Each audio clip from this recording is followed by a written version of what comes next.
I thought I knew everything about my family until that summer evening when everything changed. My dad's gaze lingered too long during a simple movie night, and I couldn't ignore the strange tension in the air. It felt thrilling, yet terrifying. Then, as the doorbell rang unexpectedly, I saw his panic. What was he hiding? That moment shattered the calm of our lives, leaving questions I never dared to ask. Growing up, my family seemed picture perfect. My dad, always the charismatic and kind one, was the life of any gathering. My mom, nurturing and warm, ensured our home felt like a sanctuary.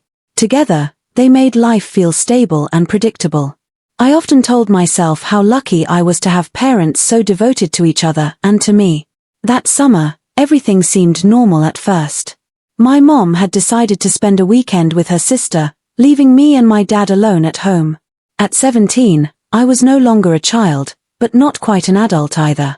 My dad and I had always shared a light-hearted bond, teasing each other, watching movies, and exchanging jokes. That weekend felt like an opportunity to enjoy some quality time together, just the two of us. The first evening began innocently enough. My dad suggested watching a romantic drama, a movie we both joked about being too mushy. But it wasn't long before I noticed something different in his behavior. He seemed overly attentive, laughing a little too hard at my jokes, and sitting closer than usual. I shrugged it off, convincing myself I was overthinking. After all, this was my dad, the man I looked up to, the anchor of our family. As the hours passed, however, small moments began to feel strange. I caught him watching me during intense scenes in the movie, his expression unreadable.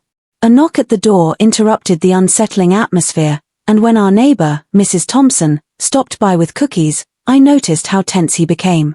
His normally jovial nature seemed forced, his laughter a little too loud. After Mrs. Thompson left, my dad turned to me with a smile that didn't quite reach his eyes. "We don't get this kind of time together often," he said softly. "It's nice, isn't it?" His words hung in the air, heavy and unspoken. Something shifted in me then, a strange mix of confusion and unease. For the first time in my life, I couldn't predict what would happen next. The boundaries of what I thought I knew about our family started to blur. I didn't realize it yet, but that weekend would forever change the way I saw him and myself. The next morning, the house was eerily quiet. Sunlight streamed through the windows, casting soft shadows on the walls, but the air felt thick, as though it carried a secret. My dad was already awake, seated at the kitchen table with a mug of coffee in hand.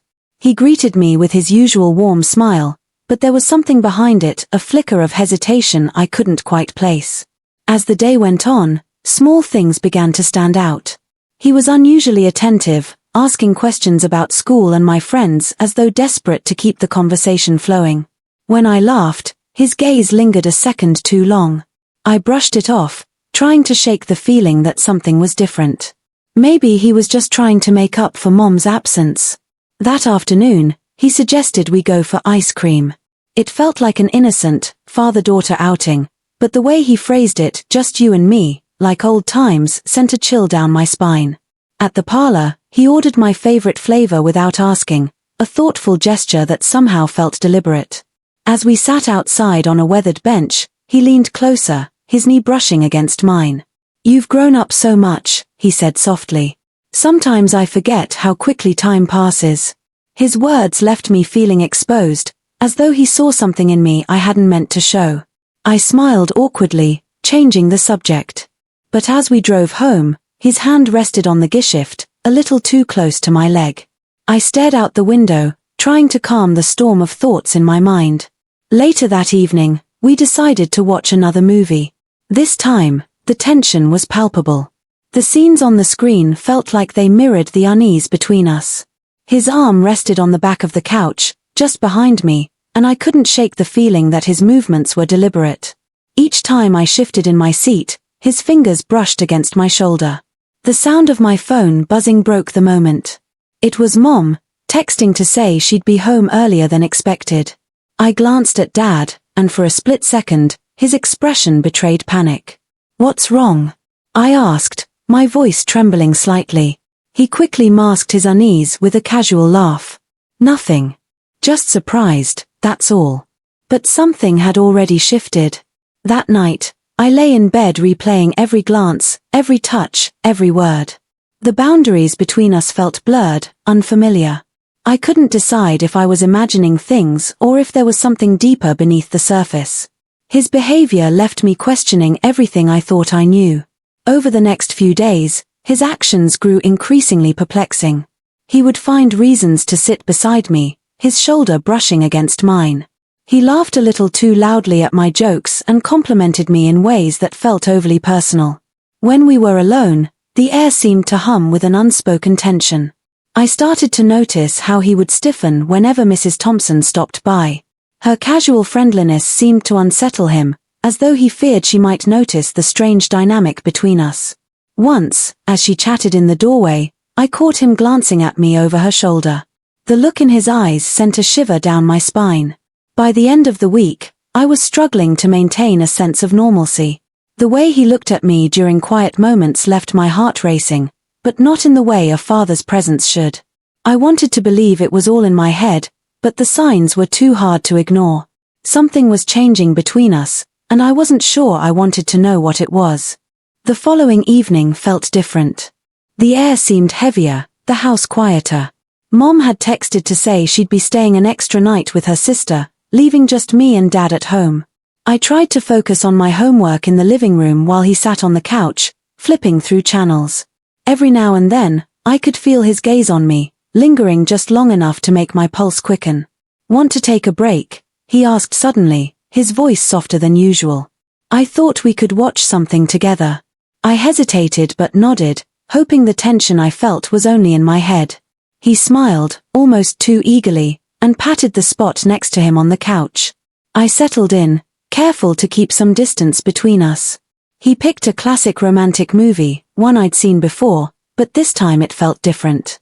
The scenes of stolen kisses and intense glances on screen only mirrored the tension in the room. As the movie progressed, I became hyper-aware of every movement. His arm rested on the back of the couch, his fingers brushing lightly against my shoulder. I told myself it was innocent, but my heart raced every time our skin touched.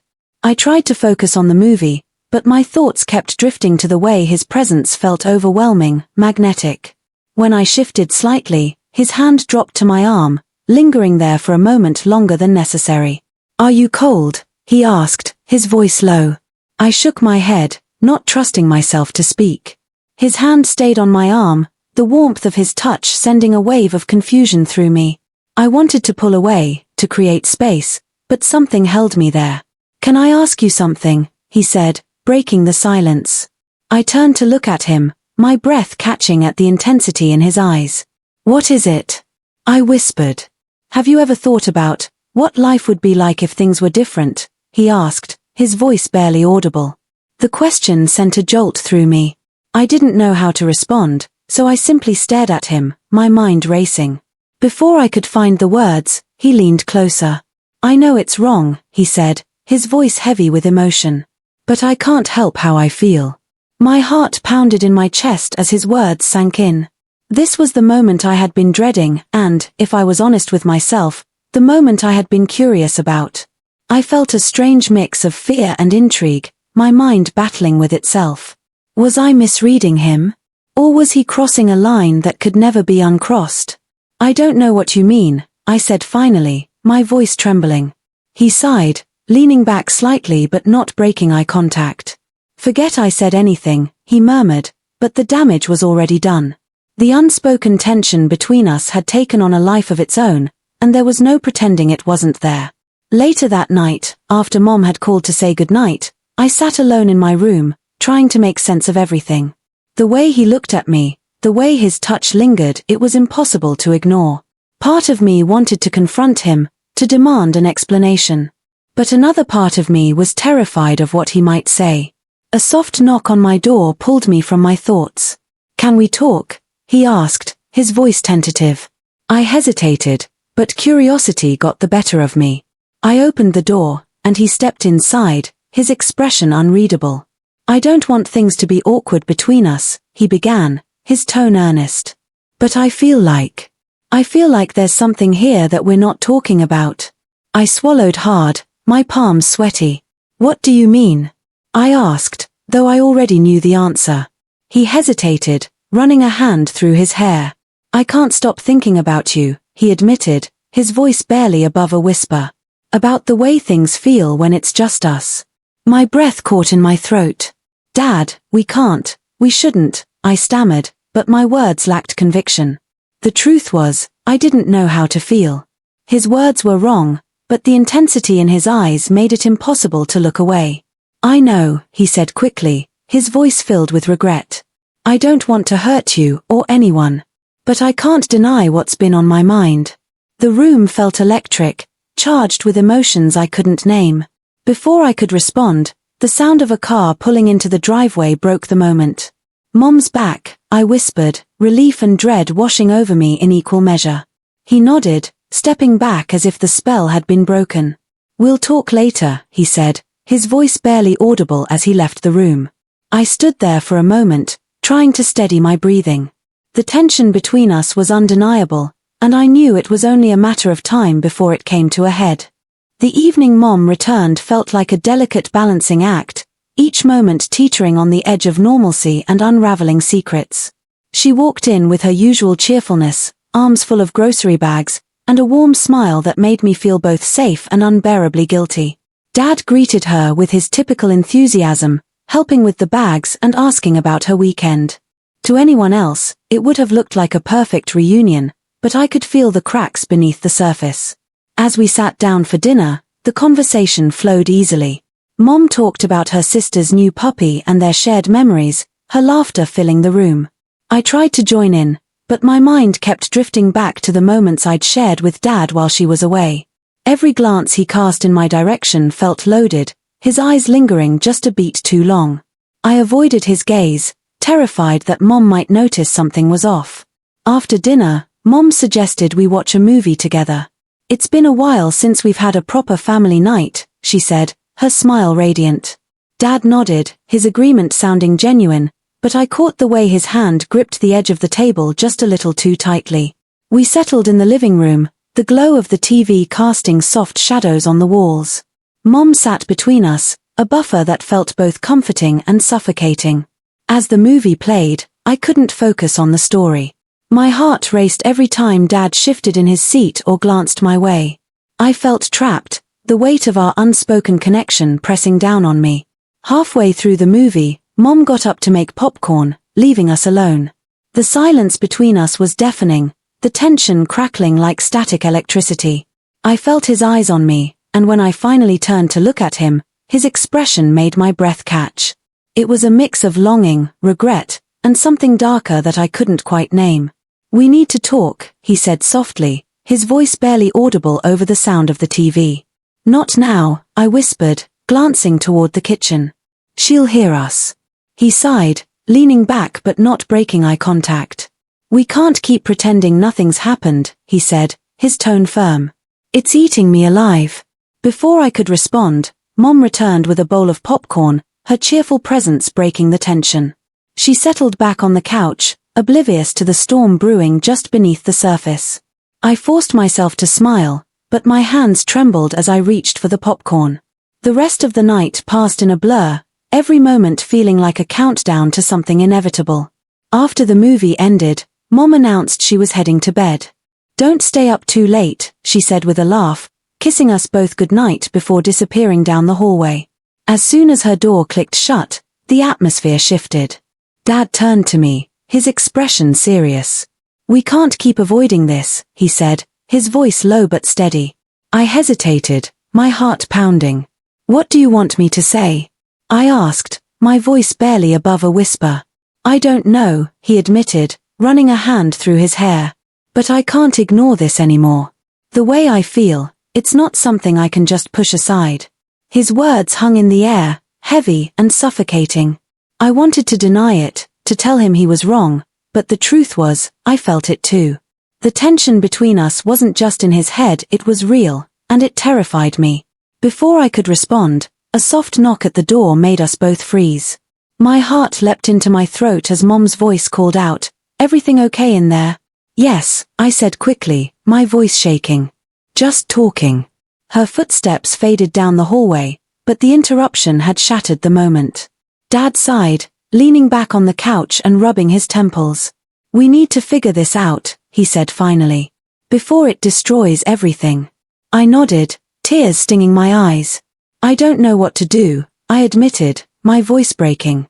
"I feel like I'm losing my mind." He reached out, his hand resting on mine. The touch sent a jolt through me, but I didn't pull away. "We'll figure it out," he said softly, his eyes filled with a mix of determination and despair. "We have to." The next day, things came to a head. Mom had left to run errands, leaving us alone again. The house felt suffocating, every corner filled with the weight of our unresolved emotions. I tried to keep busy, but I could feel him watching me, his presence impossible to ignore. Finally, I couldn't take it anymore. "We need to talk," I said, turning to face him. "Really talk?" He nodded, his expression serious. "Let's go outside," he suggested. "Somewhere we can't be overheard." We walked to the backyard, the warm sunlight doing little to ease the chill in my chest.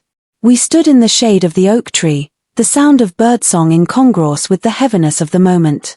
"I don't know how we got here," I began, my voice trembling. "But this, whatever this is, it has to stop." "I know," he said, his voice filled with regret. "But I can't stop how I feel. Every time I look at you, Don't," I interrupted, tears streaming down my face. "Don't say it. Please." He fell silent, his shoulders slumping. "I'm sorry," he whispered. "I never wanted to hurt you." Before either of us could say more, the sound of a car pulling into the driveway made us both turn. Mom was back. Panic flashed in his eyes, and he stepped back, creating distance between us. I wiped my face quickly, trying to compose myself. As Mom walked toward us, she smiled brightly, oblivious to the storm that had just passed. "What are you two doing out here?" she asked cheerfully. "Just talking," Dad said, his voice calm but strained. She looked at us for a moment, her gaze lingering on me. "Well, come inside," she said finally. "I've got groceries to unpack." We followed her inside, the weight of our secret hanging heavily between us. I knew then that things would never be the same. The boundaries we'd crossed, the feelings we'd confessed, they couldn't be undone. And as much as I wanted to believe we could go back to the way things were, deep down, I knew the truth. Nothing would ever be normal again. The days after our conversation were a suffocating mix of silence and tension. Every interaction with Dad felt loaded, every glance a reminder of the unspoken truth that now sat between us. Mom carried on as though nothing had changed, her cheerful demeanor a stark contrast to the turmoil swirling inside me. The weight of what had happened was unbearable, and I felt like I was walking a tightrope, one misstep away from shattering everything. Dad, too, seemed changed. He was quieter, more withdrawn, as though he were trying to keep himself in check. But it was in the small moments, when his hand would linger a second too long on my shoulder or when his gaze would soften, that I knew the tension hadn't gone away. If anything, it was growing stronger, threatening to spill over at any moment. One evening, Mom suggested we all play a board game together. "It'll be fun, like old times," she said, pulling out the dusty game box from the closet. I forced a smile, trying to summon some enthusiasm, but my hands trembled as I shuffled the cards. Dad sat across from me, his expression unreadable, but I could feel his eyes on me throughout the game. As we played, the air felt heavy with unspoken words. Mom laughed and teased us over the game, completely unaware of the storm raging beneath the surface. At one point, Dad's hand brushed against mine as we reached for the same card. The brief contact sent a jolt through me, and I pulled away quickly, hoping Mom hadn't noticed the redness creeping up my neck. That night, as I lay in bed, the weight of everything became too much. I couldn't keep living like this, pretending that nothing had happened, pretending that things could ever go back to the way they were. The secret was eating me alive, and I felt trapped, torn between my love for my family and the strange, twisted connection that had formed between me and Dad. The breaking point came a few days later. Mom had gone out to run errands, leaving me and Dad alone in the house. I was in the kitchen, trying to distract myself by organizing the pantry, when he walked in. The air shifted immediately, the tension between us crackling like static electricity. "We need to talk," he said, his voice low. I turned to face him, my heart pounding. About what? I asked, though I already knew the answer. This, he said, gesturing between us. We can't keep pretending it's not there. I swallowed hard, my chest tightening. There's nothing to talk about, I said, my voice trembling. We need to forget it happened. I can't, he said, his voice breaking. I've tried, but I can't stop thinking about you. About us. Tears welled up in my eyes. You have to, I said, my voice barely above a whisper. For Mom. For our family. His shoulders slumped, and for a moment, I saw the weight of his guilt and regret. I never wanted this, he said softly. But it's there, and I don't know how to make it go away. Before I could respond, the sound of the front door opening sent us both into a panic. Mom's voice called out cheerfully, I'm home, and we quickly moved apart, the moment shattered. I busied myself with the pantry while Dad left the room, but my heart was racing, and my hands trembled as I tried to steady my breathing. That night, as we sat down for dinner, the tension was unbearable. Mom chatted happily about her day, completely unaware of the strained silence between me and Dad. Every time she looked at me, I felt a pang of guilt so sharp it was almost physical. I couldn't keep this secret any longer, it was destroying me. After dinner, I went to my room and closed the door, my chest heaving with suppressed sobs. I felt like I was drowning, suffocated by the weight of what had happened. I knew I couldn't carry this burden alone, but the thought of telling Mom made me feel sick. How could I destroy her world like this? How could I shatter the family she had worked so hard to build? Over the next few days, the tension in the house only grew worse. Dad avoided being alone with me, and I did my best to stay out of his way. But the distance didn't help, it only made the situation feel more unbearable. The secret hung between us like a shadow, dark and oppressive, and I felt like it was only a matter of time before everything came crashing down. One evening, after Mom had gone to bed, Dad knocked on my door. I hesitated before opening it, my heart pounding in my chest. He looked at me with a mix of desperation and regret, his eyes heavy with unspoken words. We can't keep going like this, he said softly. It's tearing us apart. I nodded, tears streaming down my face. I don't know what to do, I admitted, my voice breaking. I feel like I'm drowning. He reached out as if to comfort me but stopped himself, his hand hovering in the air before dropping back to his side. We'll figure it out, he said, his voice firm. We have to. But as he left the room, I knew the truth. There was no way to fix this, no way to undo what had been done. The fallout of our actions was inevitable, and the consequences were already unfolding.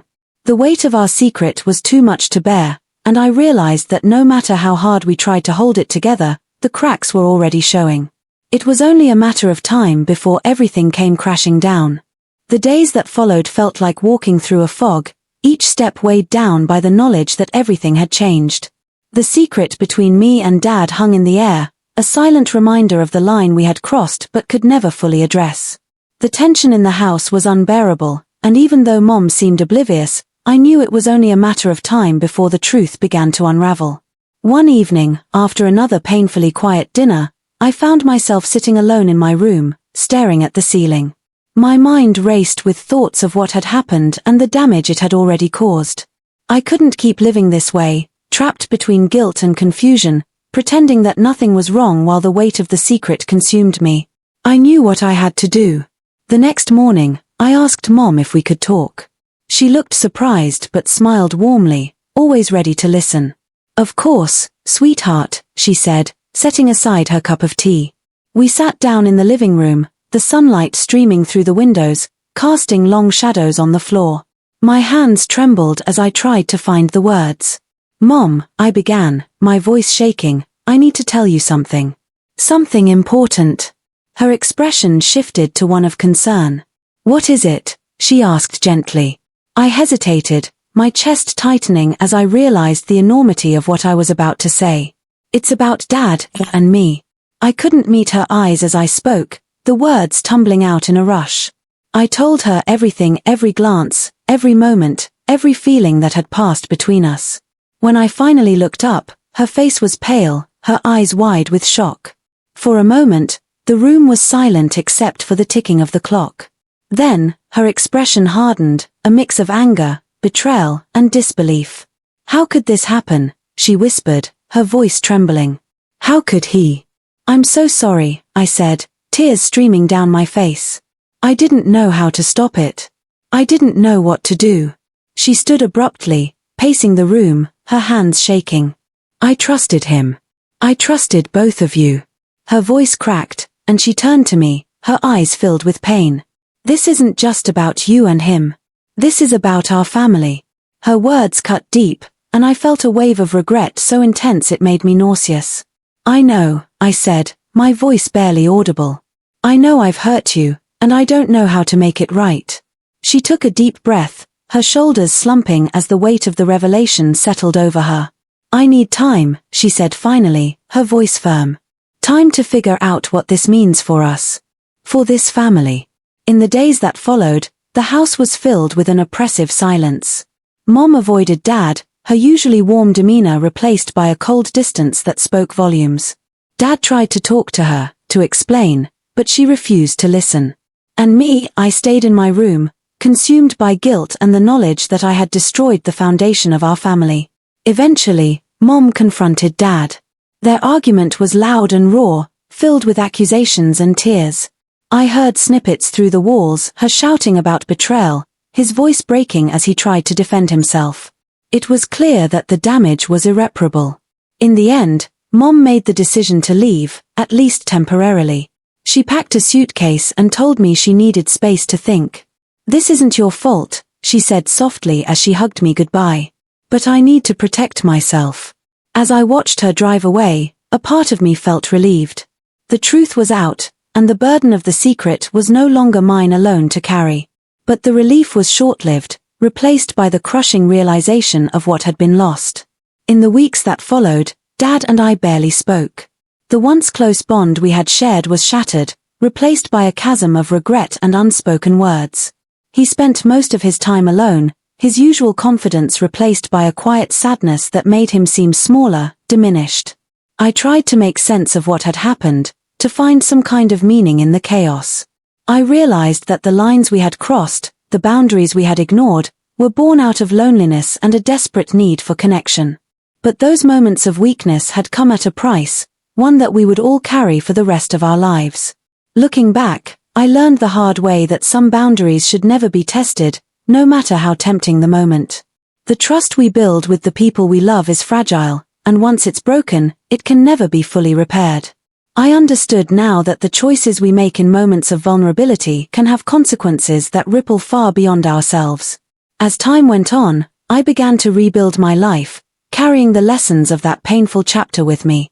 I hoped that one day, my family might find a way to heal, but I knew that the scars would always remain a reminder of how easily everything we hold dear can be lost.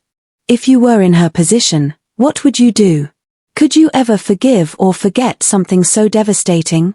Share your thoughts in the comments below. I'd love to hear your perspective. Don't forget to like, subscribe, and turn on notifications for more gripping stories like this. Trust me, the next one will leave you speechless.